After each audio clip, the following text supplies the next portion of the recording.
Aqui nós vamos tratar de algumas escolas que influenciam mais objetivamente a administração. Não quer dizer que sejam as únicas.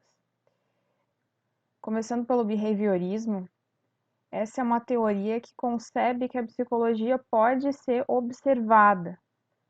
Se eu observar comportamentos e descrever esses comportamentos, eu posso enxergar padrões e, a partir desses padrões, oferecer explicações e, inclusive, controle e previsibilidade. Se eu tenho um padrão, eu consigo enxergar como é que as coisas vão se comportar e posso ter uma expectativa de desfecho. Se eu fizer A, então o resultado é B. Os principais autores dessa linha são o Skinner, que é famoso pelo experimento dos ratinhos, e o John Watson.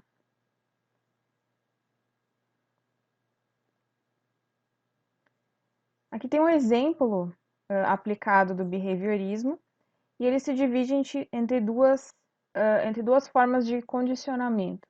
Você tem o condicionamento operante, que é aquele em que o indivíduo aprende um comportamento ao associá-lo com consequências. Eu consigo ensinar o cachorro a desempenhar alguma tarefa, porque ele vai fazer isso buscando a recompensa, que é a comida, na maioria das vezes, e isso faz com que ele aprenda a fazer alguma coisa que ele não sabia fazer antes, nessa esperança da recompensa. O condicionamento clássico é eu pegar dois itens que não têm, a princípio, associação alguma, por exemplo, o sino e a comida, e fazer com que eles façam sentido para o meu sujeito, de maneira que ele entenda que toda vez que eu toco o sino, significa que tem comida. Então, essas são as duas formas principais em que o behaviorismo se manifesta. E esses reforços, eles podem ser positivos, através de elogios, de encorajamento, ou eles podem ser negativos, né? Uma punição, uma privação, que depois vai ser discutido lá na psicanálise, que não são muito produtivas essas formas de reeducar, porque nem sempre a punição vai fazer com que haja uma revisão do comportamento. Mas até aqui, esse era o entendimento, de que eu encorajo o comportamento positivo e puno quando o comportamento não é aquele que eu gostaria, ou que a sociedade gostaria no caso do encarceramento.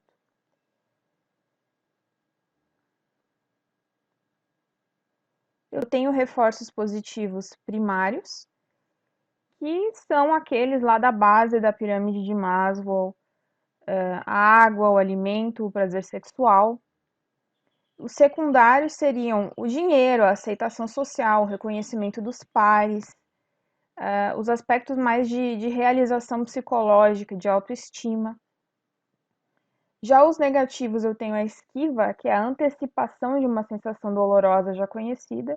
Eu não toco na chama do fogão porque eu sei que aquilo, em algum momento da minha vida eu fiz aquilo, muita gente faz isso na infância, daquela tentativa de ver o que acontece, e passa a ter uma esquiva. Eu conheço aquela sensação e quando eu me vejo diante da mesma situação, eu tenho essa atitude de afastamento. A fuga é um estímulo despertado por uma sensação negativa iniciada no momento. Isso significa que eu faço algo e imediatamente eu tenho uma reação de fuga, uma reação de me desfazer daquela situação, de sair dali. Isso acontece com o fogo, mais uma vez utilizando a chama do fogão. Se a gente tocar, chegar pertinho, a gente vai ter a fuga. Vai ter uma sensação imediata, desagradável, que vai fazer com que a gente não persista naquela ação. A extinção é uma frustração que ocorre quando se interrompe um estímulo prazeroso.